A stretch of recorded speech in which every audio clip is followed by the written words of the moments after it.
नमस्कार दोस्तों, मैं आज आपके लिए एक और शानदार सेल्फ हेल्प बुक की समरी लेकर आया हूं और आपसे रिक्वेस्ट करूंगा कि आप वीडियो के एंड तक बने रहें और वीडियो का ज़्यादा से ज़्यादा लाभ उठाएं और अपनी लाइफ में नेसेसरी इम्प्रूवमेंट लाकर उसको नेक्स्ट लेवल पर लेकर जाएं। साथ ही आप इस वीडियो के एंड तक बने रहें और हमारे चैनल को फॉलो करना और सब्सक्राइब करना ना भूलिए। आप नए हैं तो बेल आइकन को भी प्रेस कीजिए। चलिए बिना किसी देरी के शुरू करते हैं। दोस्तों, आपने कई बार सुना होगा कि हमारे साथ कुछ अच्छा हो या बुरा, हार या जीत, कहीं ना कहीं हम उस हार या जीत के स्वयं जिम्मेदार होते हैं।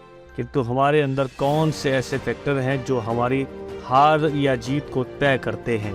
दोस्तों, आपने कभी ये गौर किया है कि आखिर ये सवाल क्यों उठता है? आप हाँ या ना जो भी आपका जवाब हो, लेकिन आज की ये बुक समरी इस बात को बड़ी ही बारीकी से एक्सप्लेन करने वाली है। आज की इस बुक समरी का नाम है माइंडसेट, जिसे कॉरल डिवॉक जी ने लिखा है, जो कि एक साइकोलॉजिस्ट और उसके साथ ही एक बेस्ट सेलर लेखक भी हैं।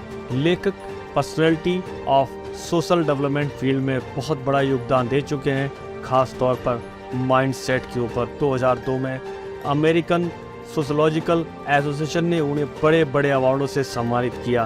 उनके काम को सराहा गया और उनकी उस योगदान की बहुत बड़ी उपाधि उनको दी गई। तो आइए इस किताब को जानते हैं, जिसका नाम है माइंडसेट। इस बुक में आपको बहुत कुछ सीखने को मिलने वाला है, इसलिए इस बुक को आप पूरी तरह से अंत तक जानिए। जब आपका सामना फेलियर से हो जाता है, तब आपके मन में पहला विचार क्या आता है? क्या आपका कॉन्फिडेंस तुरंत कम हो जाता है, या आप उस हार को एक लर्निंग एक्सपीरियंस के रूप में देखते हैं, या आप हर एक चैलेंज को इस नज़रिए देखते हैं कि बस ये साबित करने का मौका है कि आप कितने स्मार्ट टैलेंटेड हैं? तो ऐसा क्यों होता है कि कुछ लोग चैलेंज को पार करने के बाद ग्रो करने लगते हैं और कुछ लोग उसके आगे घुटने टेक कर वहीं दब कर रह जाते हैं और आगे नहीं बढ़ पाते? आपके हर सवाल का जवाब इस माइंडसेट बुक में आपको मिलने वाला है। इस समरी को सुनने के बाद आप जानेंगे कि आपका माइंडसेट यानी कि आपका नज़रिया कितना इम्पोर्टेंट होता है। ये आपको जीने के तरीके, प्रॉब्लम का सामना करने की एबिलिटी का असर डालता है।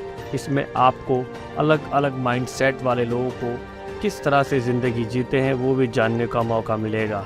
इस तरह आप खुद के माइंडसेट के बारे में जानेंगे और उसके साथ ही आप ये भी समझेंगे कि अगर ज़रूरत पड़े तो आप खुद को कैसे बदल सकते हैं। तो आइए समझते हैं पहले चैप्टर से। क्या ये प्रकृति है या परवरिश जो एक इंसान को उसकी पर्सनैलिटी देती है?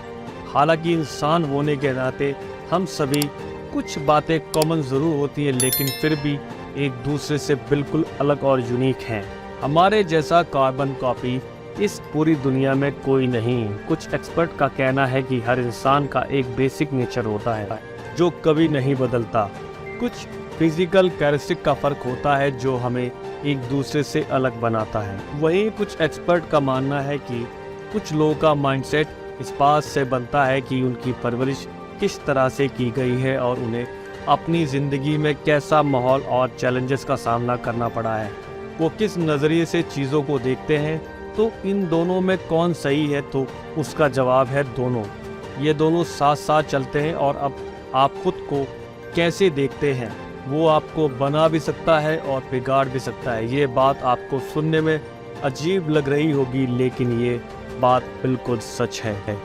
कुछ लोगों को लगता है कि वो बहुत स्मार्ट और होशियार हैं और इससे उनको बिल्कुल भी डाउट नहीं होता, तो इसे फिक्स्ड माइंडसेट कहते हैं। इन लोगों का ऐसा मानना होता है कि हम सभी एक लेवल ऑफ इंटेलिजेंस और लिमिटेड कैपेसिटी के साथ पैदा होते हैं और इसे कम या ज़्यादा नहीं किया जा सकता। इन लोगों का माइंडसेट एक पत्थर की लकीर की तरह हो जाता है, जहां वो अपने आप को बिल्कुल भी बदलना नहीं चाहते और ये उनके अंदर एक गहरी इच्छा को जन्म देता है। ऐसे लोग हर किसी को ये साबित करना चाहते हैं कि वो कितने स्मार्ट और कितने इंटेलिजेंट हैं। लेखक ने इस तरह के माइंडसेट को बहुत लोगों में देखा है जो इसे एजुकेशन, करियर, रिलेशनशिप में दिखाने की कोशिश करते रहते हैं। ऐसे लोगों को लगता है कि हर सिचुएशन उन्हें खुद को स्मार्ट साबित करने का एक मौका है, और अगर वो लोग ऐसा नहीं कर पाए तो खुद को फेलियर समझने लगते हैं। Growth mindset. और इन सब से अलग एक और माइंडसेट है जो कहता है एक्सपर्ट के ज़रिए खुद को बदला जा सकता है, और इसे ग्रोथ माइंडसेट कहा जाता है।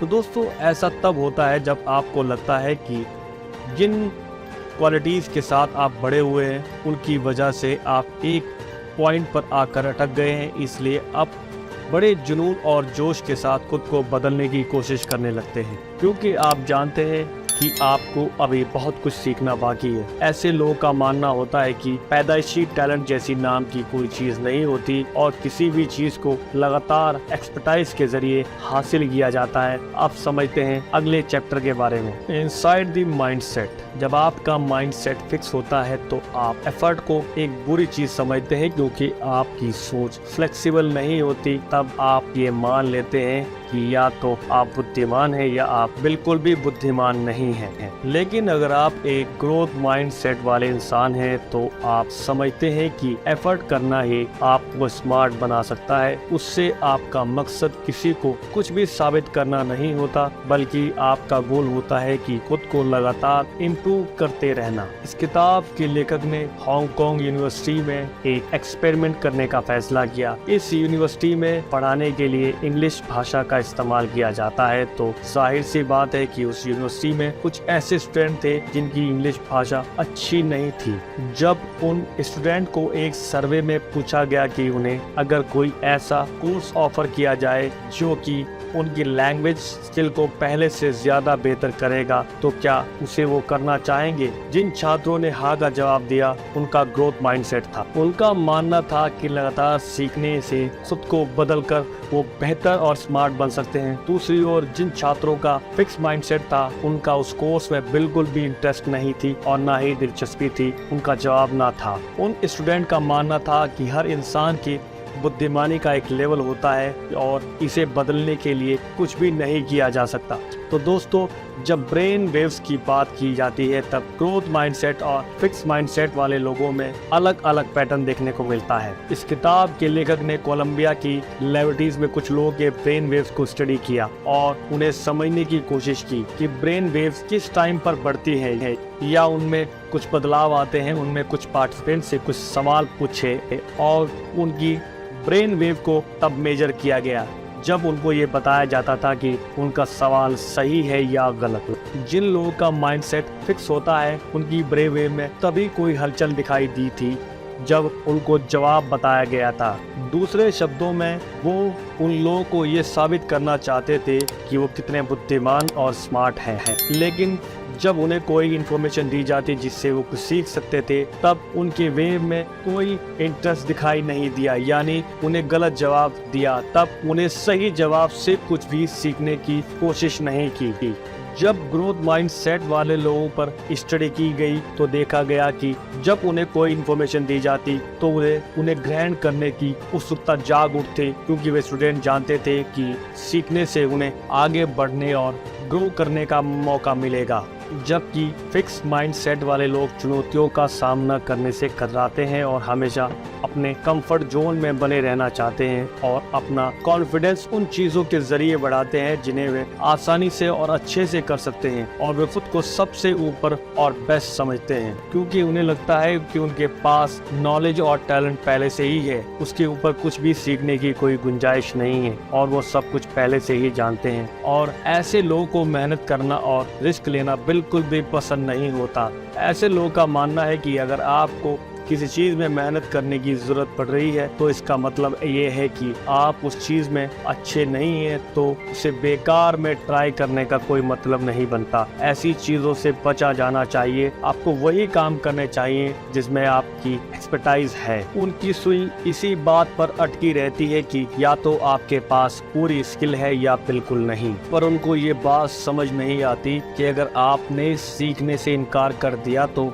आप कैसे इम्प्रूव करेंगे। जबकि ग्रोथ माइंडसेट वाले लोग अक्सर खुद को यही सवाल पूछते हैं, इसलिए वो चैलेंज को एक्सेप्ट करने के लिए हमेशा तैयार रहते हैं और हमेशा सीखते रहते हैं और लर्निंग पर फोकस करते रहते हैं, क्योंकि वो जानते हैं कि अगर वो फेल भी हुए तो उनमें कुछ न कुछ सीखने को जरूर मिलेगा। और ऐसा नहीं है कि ग्रोथ माइंडसेट वाले लोगों को असफलता से तकलीफ नहीं होती, लेकिन वो इस फेलियर से खुद को तोड़ने की नहीं बल्कि आगे बढ़ने की प्रेरणा लेते हैं। Mindset of champions. अगर आप खेल में दिलचस्पी रखते हैं तो आपने कई बार इस लाइन को सुना होगा कि वो एकदम नेचुरल प्लेयर है, नेचुरल गिफ्टेड प्लेयर है। पहले तो आपकी भी ऐसी सोच रही होगी कि ऐसा कहने में कुछ भी गलत नहीं, क्योंकि वाकई में कुछ लोग एक्स्ट्रा ऑर्डिनरी टैलेंट के साथ पैदा हुए हों, जैसा मानो वो एक महान स्पोर्टमैन बनने के लिए ही पैदा हुए हों। लेकिन अब आपको इस किताब की समरी सुनने के बाद ये महसूस और आपका नज़रिया बदलने लगेगा कि ऐसा बिल्कुल नहीं होता। हालांकि फिजिकल क्वालिटीज़ जैसे कि हाइट, लंबे पैर वगैरह आपकी कुछ एडवांटेज आपको ज़रूर मिल सकते हैं, लेकिन माइंडसेट ही है जो आपको दूर तक ले जा सकता है। बिली बीन कहते हैं कि वो एक नेचुरल गिफ्टेड इंसान है। जब वो स्कूल में थे तब वो खेल में बहुत एक्टिव थे। बास्केटबॉल में वो MVP और फुटबॉल में क्वार्टरबैक थे। उसके साथ ही बेसबॉल में सबसे बेहतरीन हिटर। उनके पास एक चैंपियन माइंडसेट के अलावा सब कुछ था। बिली बीन का माइंड ऐसा था कि उन्हें लगता था कि उनका पैदाइशी टैलेंट उन्हें सबसे यूनिक बनाने वाला है। जैसे जैसे वो बड़े होने लगे तो खुद पर कंट्रोल खोने लगे। जब उनसे कोई गलती होती तब उन्हें बहुत गुस्सा आने लगता और वो इस स्टेट्स को सहन नहीं कर पाते और फिर वो अपना गुस्सा दूसरों के ऊपर उतारने लगते। अपने फिक्स माइंडसेट में इतना उलझ गए थे कि वो अपनी प्रॉब्लम को सॉल्व नहीं कर पाए थे। वो भी ऐसा सोचने लगे कि उनकी गलती नहीं है, वो नेचुरल गिफ्टेड इंसान नहीं है। उनका मानना था कि एफर्ट और प्रैक्टिस उन लोगों के लिए नहीं है जो बेस्ट नहीं हो सकते। दुर्भाग्य से यही माइंडसेट उनकी असफलता का कारण बन गया। उसके बाद बिली बीन बेस्ट बेसबॉल प्लेयर तो नहीं बन पाए, लेकिन उसके बजाय मेजर लीग में एक एग्जीक्यूटिव बन गए और इसी काम के दौरान उन्हें एहसास हो गया कि उनमें कितना बड़ा दोष था और वो उनका फिक्स माइंडसेट था। लेनी जो उनके टीममेट थे उन्हें बिली को अपनी गलती का एहसास करवाया। लेनी किसी भी नेचुरल गिफ्ट के साथ पैदा नहीं हुए थे। उनको बिली की तुलना में बहुत ज्यादा सफलता मिली और वो लगातार प्रयास के बाद एक सफल खिलाड़ी बन पाए। बिली ने देखा कि लेनी का माइंडसेट एक चैंपियन की जैसा है। उन्होंने फेलियर को कभी हार के रूप में नहीं देखा बल्कि मौके की तरह देखा जिससे वो कितना कुछ सीख सकते थे। लेनी अपने फेलियर को सिग्नल की तरह देखते थे, जिसका ये मतलब था कि उन्हें अभी और कड़ी मेहनत की जरूरत है। तब जाकर बिली को यह एहसास हो गया कि चाहे आप कितना ही नेचुरल टैलेंट से क्यों ना भरे हो, लेकिन अगर आपका माइंडसेट गलत है तो आप कभी भी एक चैंपियन नहीं बन पाएंगे। तो दोस्तों, आप क्या सोचते हैं इस बारे में हमें कमेंट में जरूर बताएं। आप बिली और उनके दोस्त के माइंडसेट के बारे में क्या सोचते हैं। तो दोस्तों, ग्रोथ माइंडसेट को अपनाने में अभी भी देर नहीं हुई। हर सुबह बदलाव के लिए एक नया मौका लेकर आती है। अब आप भले ही इस बुक समरी को सुबह सुन रहे हो या शाम या दोपहर और या रात में, हर दिन आपके लिए बेहतर है और जब चाहें आप शुरुआत कर सकते हैं और अपने माइंडसेट को फिक्स से ग्रोथ की ओर ले जा सकते हैं। अभी भी शुरुआत करने में वक्त है। वो कहते हैं ना, अभी नहीं तो कभी नहीं, और कल करने का मन हो तो आज ही करना चाहिए। बताना चाहूँगा कि कल कभी नहीं आती, इसलिए आपको कुछ भी करना हो तो आप अभी से